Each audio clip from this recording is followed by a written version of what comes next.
Hey everyone, so let's discuss nucleation and growth. Nucleation and growth mechanism. So nucleation and growth mechanism, जैसे कि nucleation, तो मतलब हमें nucleation से ही पता लग रहा है कि न्यूक्लिएशन का मतलब क्या है कि हमारे पास न्यूक्लियस है। एंड ग्रोथ मैकेनिज्म, इसका मतलब क्या है कि यहाँ पे ग्रो होगी।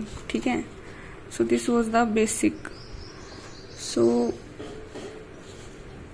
we have seen that when the temperature of a material is altered, मतलब फॉर एग्जाम्पल हमारे पास कोई भी मटेरियल है, जब हम उसके टेम्परेचर को अल्टर करेंगे अ फेज ट्रांसफॉर्मेशन में होकर, तो उसमें एक फेज ट्रांसफॉर्मेशन होगी।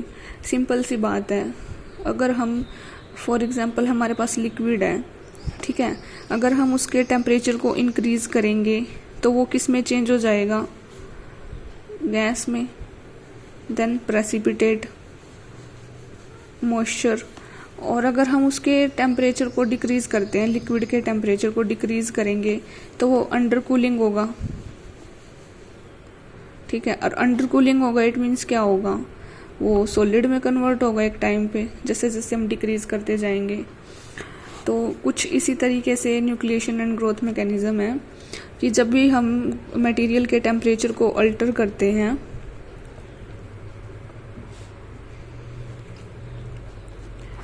तो उसमें क्या होती है? फेज ट्रांसफॉर्मेशन होती है। सो दैट जो ट्रांसफॉर्मेशन होती है may involve only a change in structure, तो उसके स्ट्रक्चर में तो चेंज आता ही, ऑब्वियस सी बात है। फॉर एग्जाम्पल अगर हमारे पास लिक्विड है, ठीक है, तो पहले वो किस फॉर्म में था, अब किस फॉर्म में है, उसके स्ट्रक्चर में चेंज आ गया ना। So the transformation may involve only a change in a structure, example being solidification and allotropic changes in pure elements such as iron. अगर हम आयरन की बात करें, ठीक है, अगर हम कोई प्योर एलिमेंट ले लेते हैं, ठीक है, तो उसमें कैसे चेंज आते हैं? उसमें सोलिडिफिकेशन एंड एलोट्रोपिक चेंजेस आते हैं।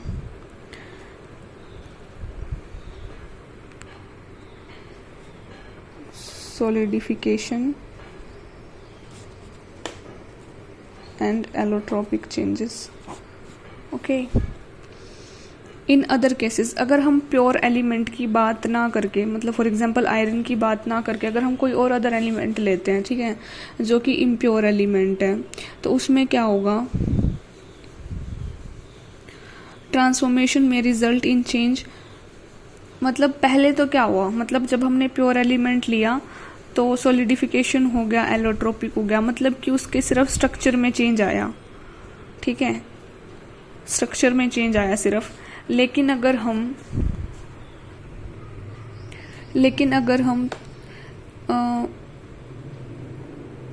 एलिमेंट लेते हैं, ठीक है, मतलब कि इम्प्योर कह सकते हैं, तो उसमें क्या होगा? अगर हम कोई इम्प्योर अदर एलिमेंट लेते हैं तो उसके कंपोजिशन और उसके स्ट्रक्चर में भी चेंज आएगा।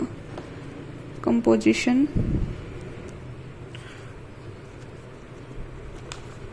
एज वेल एज स्ट्रक्चर, तो इन दोनों में चेंजेस आएंगे। Example the precipitation that take place when the solid solubility is limit is exceeded. तो ये कह रहा है कि the precipitation that takes place, precipitation पता है आपको कब होती है? मतलब जब मान लो कोई भी लिक्विड है या फिर फ्रोजन वाटर है, ठीक है, मान लो लिक्विड से क्या होगा? लिक्विड से तो वेपर बनेंगे अगर हम उसको हीट करेंगे तो, ठीक है, और फ्रोजन वाटर क्या होगा? फ्रोजन वाटर एक टाइम पे मतलब in the form of drops, droplets like rain. मतलब क्या होता है कि जो प्रेसिपिटेशन होती है वो अर्थ पे कैसे आती है?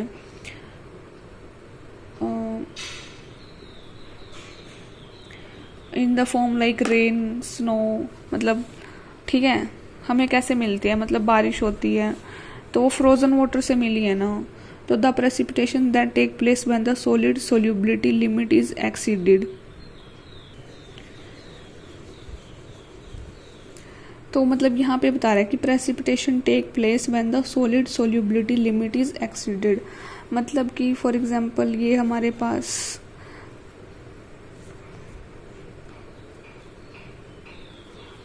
सॉल्वेंट है, सॉल्वेंट है और इसमें हम सोल्यूट ऐड कर रहे हैं, तो मतलब एक लिमिट एक्सीड हो जाती है। मतलब कि या फिर मान लो कोई हमारे पास लिक्विड है, ठीक है, इसमें लिक्विड है और इसमें हमने कोई सॉलिड डाल दिया, फॉर एग्जांपल हमारे पास वाटर है, ठीक है, और इसमें हम चीनी डाल रहे हैं, तो मतलब एक लिमिट तक ही वो उसमें घुलेगी ना। मतलब अगर वो चीनी पानी से ज़्यादा हो जाए तो फिर उसमें घुलना बंद कर देगी, मतलब प्रोसेस लेट होता जाएगा। So both type of transformation commonly proceed by the nucleation and thermally activated growth mechanism. तो मतलब कहने का मतलब है कि जो प्रेसिपिटेशन है तो वो कैसे होता है, या सॉलिडिफिकेशन हो गया, ये कैसे होते हैं, ये होते हैं by nucleation and growth mechanism.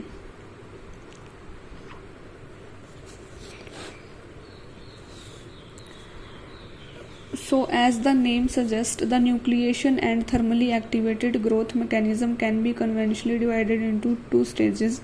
जो न्यूक्लिएशन और थर्मली एक्टिवेटेड ग्रोथ मैकेनिज्म है, और ग्रोथ मैकेनिज्म कब होता है, जब हम सब्सटेंस को थर्मली एक्टिवेट कर देते हैं, तब न्यूक्लिएशन और thermally activated growth mechanism can be conventionally, इनको 2 स्टेज में डिवाइड करा गया है, 2 स्टेजेस में, namely a nucleation stage and a growth stage.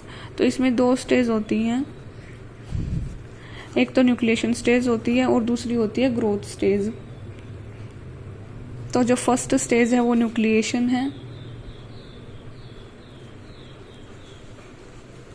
ठीक है, और जो सेकंड स्टेज है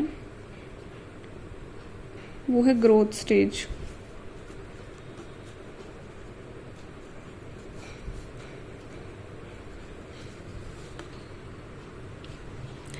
तो मैं अभी दिखाऊंगी कि न्यूक्लिएशन कुछ किस तरह से दिखती कैसी है।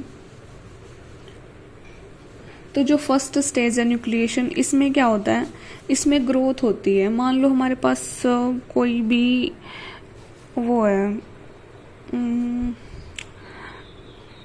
कोई बीज है, ठीक है, तो क्या धीरे धीरे कैसे ग्रो करेगा वो, पहले तो हमारे पास कोई स्मॉल ग्रेन होगा ना, उसको हम उगाएंगे मिट्टी में, देन प्रोसेस होगा, देन वो इंक्रीज होगा in the form of tree, plant, something, ठीक है, जो भी हमने उगाया है, या स्प्राउट्स बनेंगे, ठीक है, वो पहले तो मतलब अंकुरित होगा ऐसे करके, ऐसे, तो फिर ये होती है न्यूक्लिएशन, ठीक है।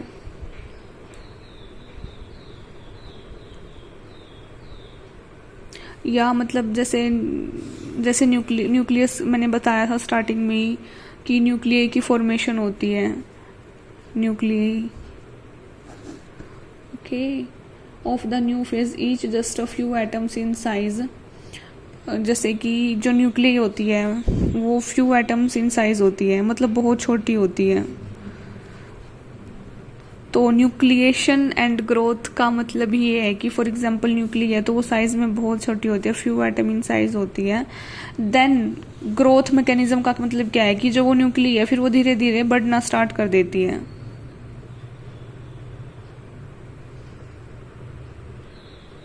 So the thing is the first stage is nucleation which is the formation of small grains।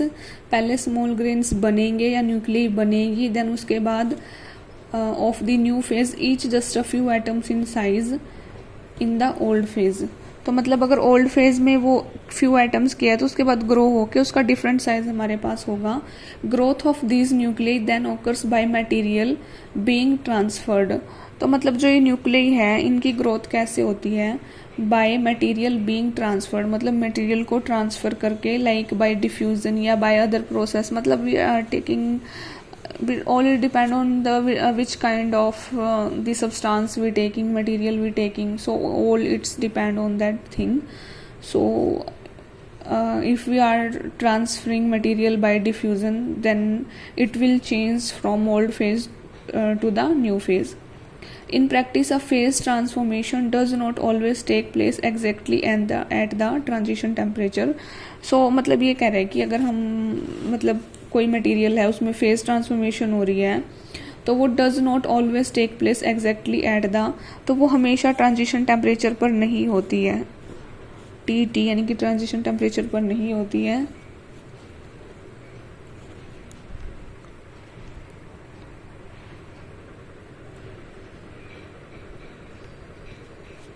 For example liquids में undercool before solidification commences. So liquid में अंडरकूल का मतलब है कि to lowering the temperature of liquid और gas below its melting point without becoming a solid. मतलब liquid को हम बिल्कुल लो टेम्परेचर पे ले आएंगे बट वो सॉलिड नहीं बनेगा.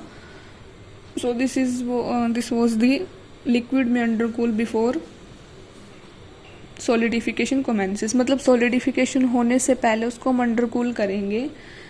एंड प्रेसिपिटेशन में नॉट ऑकर इमिडिएटली, और जो प्रेसिपिटेशन है वो भी इमिडिएटली नहीं होगी. Let us look at the latter in more detail. The relevant part of the phase diagram showing the solid solubility limit is given in figure. So मैं show करती हूँ, मैंने लिखा है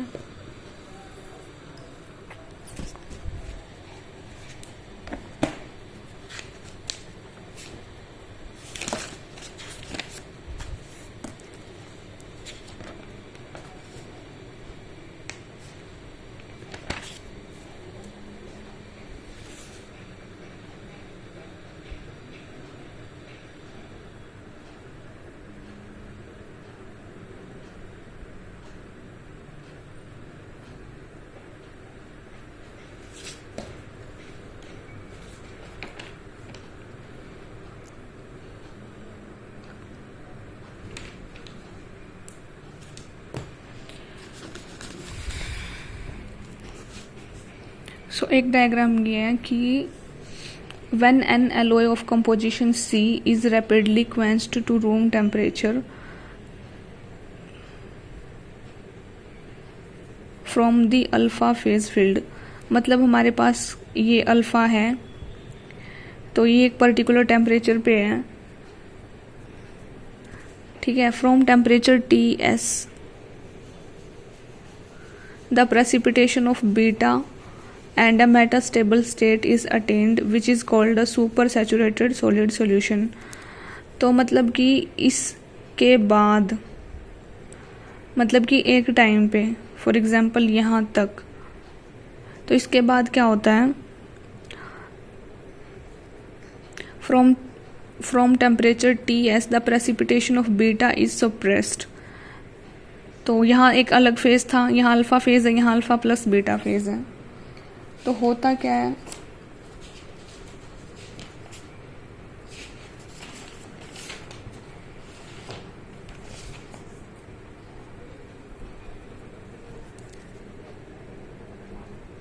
तो जो बीटा की जो प्रेसिपिटेशन है उनको हम सप्रेस कर देंगे, यानी कि कॉम्प्रेस करेंगे, प्रेस करेंगे. And a metastable state is attend.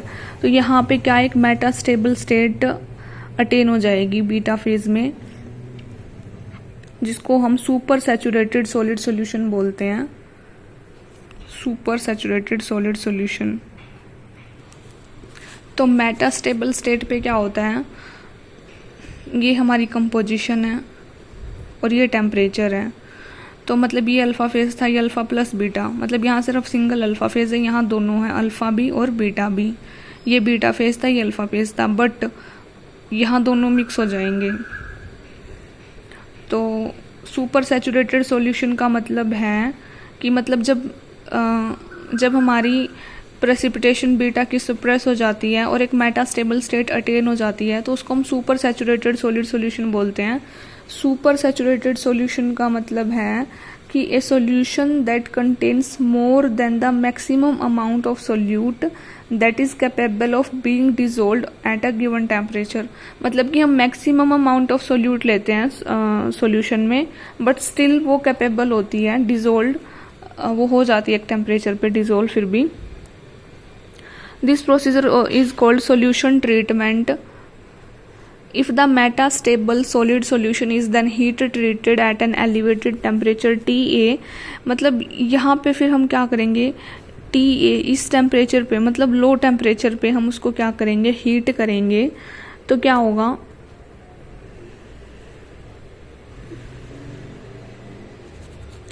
In the two phase region, अब हमारे पास दो फेज रीजन है, एक ये अल्फा और एक alpha plus beta.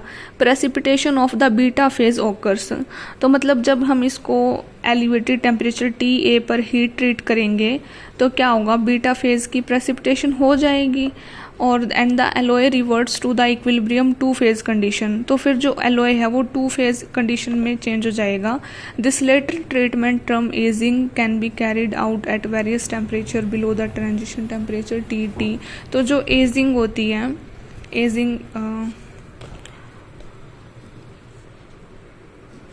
Ageing word, जो एजिंग वर्ड है ये कहाँ से आया है, when the alloy reverts to the equilibrium two phase condition, the latter treatment termed aging can be carried out at various temperature। जब below the transition temperature जो treatment जो हम कैरी करते हैं ट्रीटमेंट, उसको हम एजिंग बोलते हैं। And this affects the final microstructure, और फिर ये किसको अफेक्ट करती है, फाइनल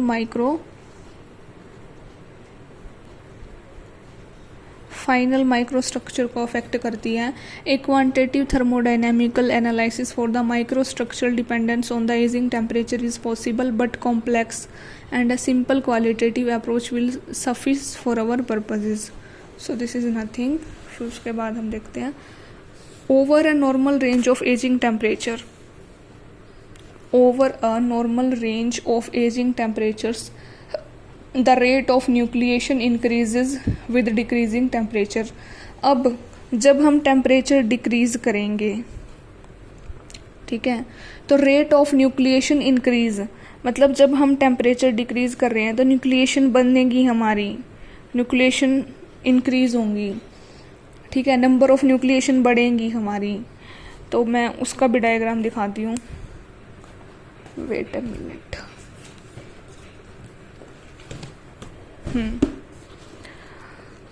फॉर एग्ज़ाम्पल ये हमारा स्ट्रक्चर है न्यूक्लिएशन एंड ग्रोथ मैकेनिज्म का। इसमें क्या है, मतलब अगर लिक्विड से सॉलिड में चेंज हो तो मतलब सबसे पहले जो ये ब्लैक कलर की दिख रही हैं, रेड ब्लू, जो इंटरनल न्यूक्लियाई हैं, मतलब तरह तरह की न्यूक्लियाई बन रही हैं, ठीक है। जो वन रिंग है ना, ओनली वन रिंग, जो फर्स्ट वन रिंग है, ये यहाँ पर ये यहाँ ब्लैक, देन यहाँ रेड। तो मतलब जो फर्स्ट रिंग है ना वो हमारी क्या है, रेट ऑफ न्यूक्लिएशन, वो रेट ऑफ मतलब जो न्यूक्लिएशन, नंबर ऑफ न्यूक्लिएशन है वो बढ़ रही है जैसे जैसे हम टेम्परेचर डिक्रीज कर रहे हैं वैसे वैसे। So in contrast the growth rate, because it is generally diffusion controlled, is lower the ageing temperature. तो एज वी नो कि डिफ्यूजन कंट्रोल्ड है, तो ये एजिंग टेम्परेचर को क्या करेगा, लोअर करेगा।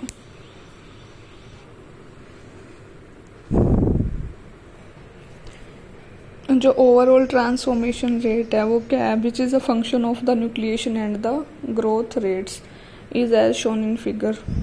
सो नियर टू टी, मतलब कि ट्रांजिशन टेम्परेचर की बात करें, say at T1 the overall transformation rate is slow. तो इस यहाँ T1 टेम्परेचर पे क्या होगा, ओवरऑल ट्रांसफॉर्मेशन रेट स्लो होगा, even though the growth rate is fast.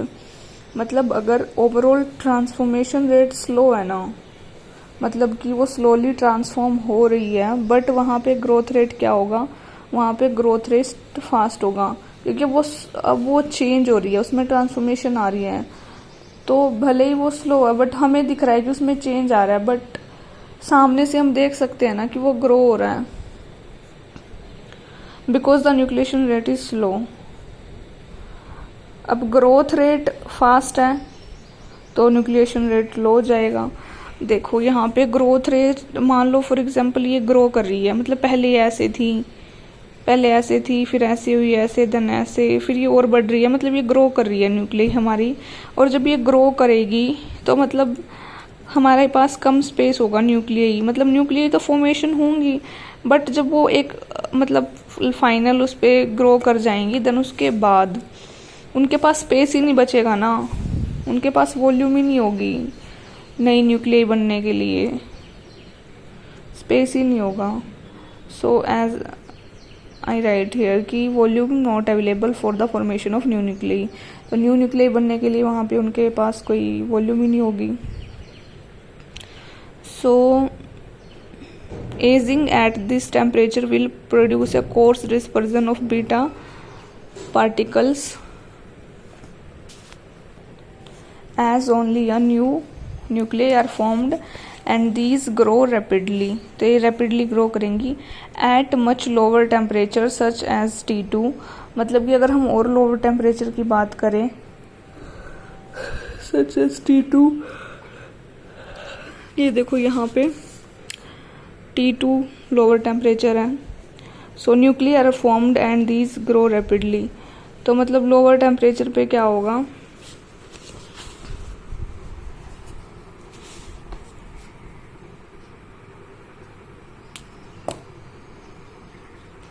nuclei are formed and these grow rapidly at much lower temperatures such as T2. The nucleation rate is high, तो low temperature पे nucleation तो बनेगी, ठीक है, but the growth rate very low, but तो growth मतलब जब nucleation मतलब जब न्यूक्लियाई बहुत ज़्यादा बन जाएंगी तो वहाँ पे ग्रोथ रेट लो हो जाएगा, क्योंकि जैसे कि मैंने बताया कि उनके पास वॉल्यूम नहीं होगी, स्पेस नहीं होगा ग्रो करने के लिए। तो जैसे जैसे न्यूक्लियाई मतलब बढ़ेंगी, मतलब न्यूक्लियाई जो रेट है, यानी कि जो ये बढ़ने के बाद अगर ये जैसे ग्रो कर गई, ये सारी ये सेम ग्रो कर जाएं, तो हमारे पास तो और न्यूक्लियई बनने के लिए स्पेस ही नहीं बचेगा। तो यहाँ इसलिए बोल रहे हैं कि nucleation rate is high but the growth rate very low, again giving a slow overall transformation rate, this time however due to many nuclei present and the low growth rate, ageing produces a fine dispersion of the beta phase. तो यहाँ पे ageing कैसे relate करती है न्यूक्लियई और growth rate से, तो ageing produce करती है अ fine dispersion of the beta phase. So the overall transformation rate curve, ये ओवरऑल ट्रांसफॉर्मेशन रेट कर्व है,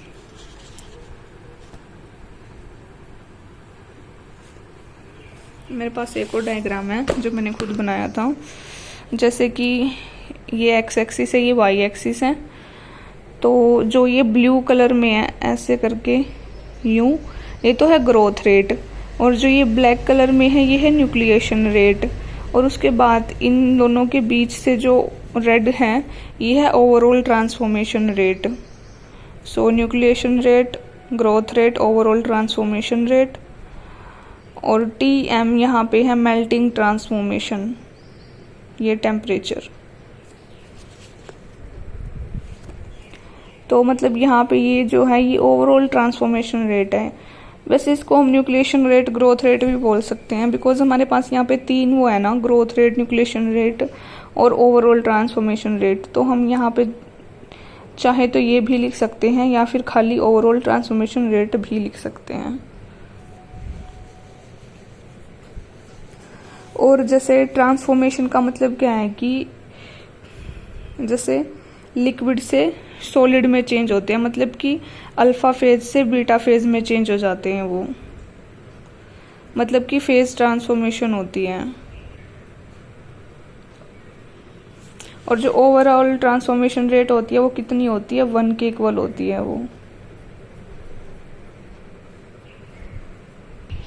तो यहाँ पे एक पॉइंट क्रिएट होता है, मतलब अगर हम मटेरियल के मेल्टिंग पॉइंट की बात करें, जैसे अगर हम मटेरियल के मेल्टिंग पॉइंट की बात करते हैं तो यहाँ पे एक पॉइंट है कि we can now understand why rapidly cooled liquids, मतलब जो जल्दी कूल हो जाते हैं लिक्विड उनका फाइनर माइक्रोस्ट्रक्चर होता है। देन स्लोली कूल्ड लिक्विड, जो धीरे धीरे कूल होते हैं उनमें फाइन माइक्रोस्ट्रक्चर नहीं होता। सो rapid cooling causes considerable under cooling resulting in a large number of solid nuclei. तो मतलब जो जल्दी से कूल हो जाते हैं, ठीक है, उनमें क्या होता है, large number of solid nuclei, उनमें large number of solid nuclei होती है।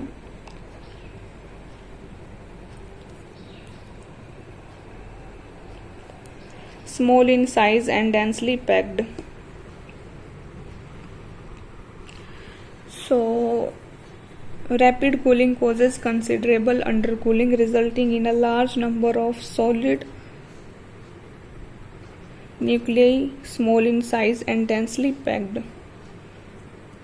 तो कूलिंग की वजह से अंडर कूलिंग रिजल्टिंग हमें large number of solid nuclei मिलेंगी जो कि साइज में स्मॉल होंगी और डेंसली पैक्ड होंगी। If instead of plotting rate, एक और है मेरे पास, ये टाइम टेम्परेचर ट्रांसफॉर्मेशन डायग्राम है, मतलब कि विद टाइम एंड टेम्परेचर क्या ट्रांसफॉर्मेशन होती है, ठीक है। सो अगर हम टेम्परेचर के अगेंस्ट ग्राफ प्लॉट करते हैं, we plot the start and finish times for a transformation at various temperature on a temperature logarithm time graph, we obtain a curve which is a mirror image of the overall transformation curve. तो ऐसा हमने कुछ जैसे हमने ये overall transformation rate, मतलब कि ये वाला डायग्राम देख लो, और ये है तो सिमिलर बट ये एक दूसरे की क्या मिरर इमेज है, ठीक है। Such a curve is known as a time temperature transformation diagram. अब ये टी डायग्राम है और वो कौन सा डायग्राम था, वो ओवरऑल ट्रांसफॉर्मेशन रेट वाला डायग्राम था। सो ये और ये just a name difference but they are the mirror image of each other. So and is commonly employed to present the dependence temperature dependence of a transformation. मतलब as we know कि जब कोई भी transformation होती है तो वो किस पे डिपेंड करती है, वो टेम्परेचर पे डिपेंड करती है कि हम टेम्परेचर डिक्रीज करेंगे या इंक्रीज करेंगे। फॉर एग्जांपल जैसे कि हमने स्टील्स के बारे में पढ़ रखा है। So up to now we have not discuss where the nuclear appear in a material undergoing a transformation. तो मतलब हमने ये डिस्कस नहीं किया, हमने ये तो देख लिया कि न्यूक्लिएशन ग्रो कैसे करती हैं, मतलब क्या होता है, बट हमें ये नहीं पता कि वो आती कहाँ से हैं। When the nucleation is completely at random through out the material, मतलब कि उनकी पोजीशन क्या होती है, हमें पोजीशन का नहीं पता, वो रैंडम होती हैं। अगर वो रैंडम है तो उसको हम होमोजीनियस बोलेंगे। Homogeneous nucleation rarely occurs in practice as it is energetically easier for nucleation to commence at structural imperfections. For example during solidification nucleation take place at the mould walls. मतलब अगर हम solidification की बात करें तो वहाँ पे जो न्यूक्लिएशन टेक प्लेस होती है वो माउल्ड वॉल्स पे होती है and on solid impurities in the melt dislocations, non-metallic inclusions and grain boundaries are preferred sites for nucleation of precipitate particles in a solid.